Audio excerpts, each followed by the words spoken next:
бешак гуфт ҳаббату савдо сияҳдона барои тамоми дардҳо шифо аст, магар аз сом. тамоми дарда шифо мебахшад, фақат ҳамин сома шифо намебахшад. ин сомаш чи аст ё расулаллоҳ? ҳазрат гуфт алмавт, марг. яъне ғайри ҳамин марг сияҳдона мегӯяд дар тамоми дардҳо шифо аст.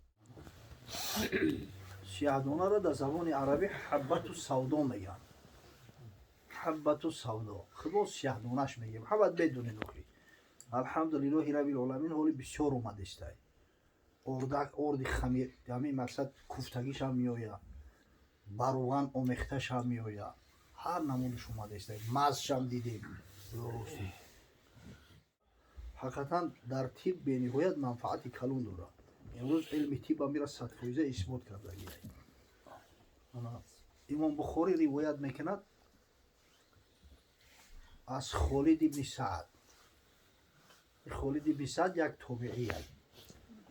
мега дар яке аз сафарҳо ҳамроҳи саҳобии пайғамбар Ғолиб ибн Абҷар будем.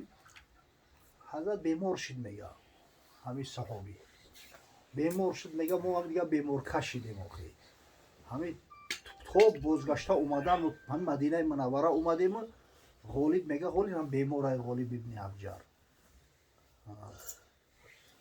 мега шахсе аз ҳамон тобеин мега наздаш омад. валлоҳу аълам ибни аби атиқ. ибни аби атиқ аз абероҳои ҳавасаи бигем ҳазрати Абубакри Сидиқ аст. абдуллоҳ ном дора. абдуллоҳ ибни Муҳаммад ибни Абдурраҳмон ибни Абубакри Сидиқ. писари ҳазрати Абубакри Сидиқ Абдурраҳмон ном дора. навасаш Муҳаммад ном дора. ин ҳаваса мешавад бигем ака. ҳамин ибни аби атиқ мега омад дид ки ҳуш надора. Ғолиб ибн Абҳар баъд тавсия дод.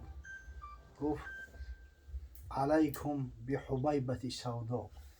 гуфт ира ҳамун ҳаббату савдо, анамун сияҳдона битен. баъд мега тавсиямо дод ки 5 ё 7 донаша бигире, ордш кине.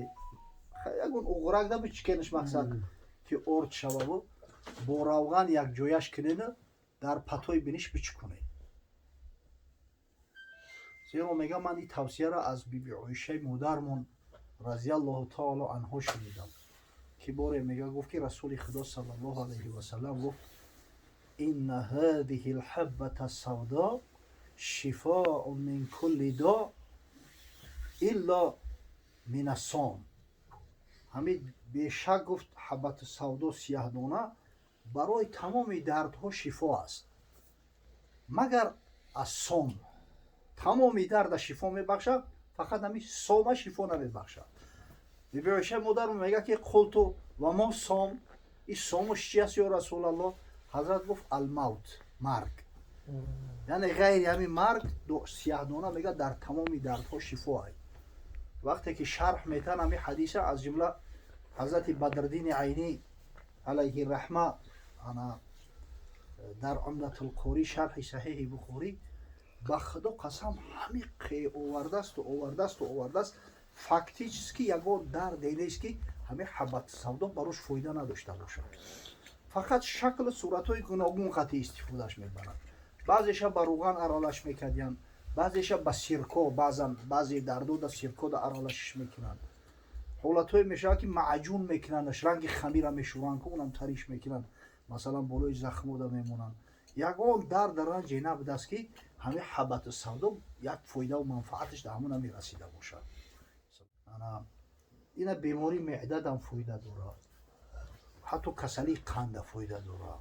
ба шарте ки ҳамон меъёрша бидуни ягон мутахассис қати бо гапсари мутахассис омад. ягон мутахассиси ҳамин кор қати маслиҳат куниву дозаи муайянша бигава ҳамонро иншоалло истифода бибарӣ.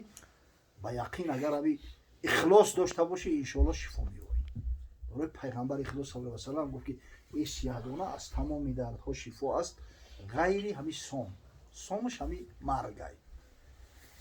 парвардигор ба меморо шифои комил оҷил арвоҳи гузаштаҳоро раҳмат мағфират кунад.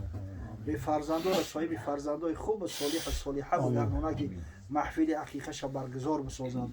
روح پیامبر صلی الله علیه و سلم در عالم برزخ خشنود بگردونند.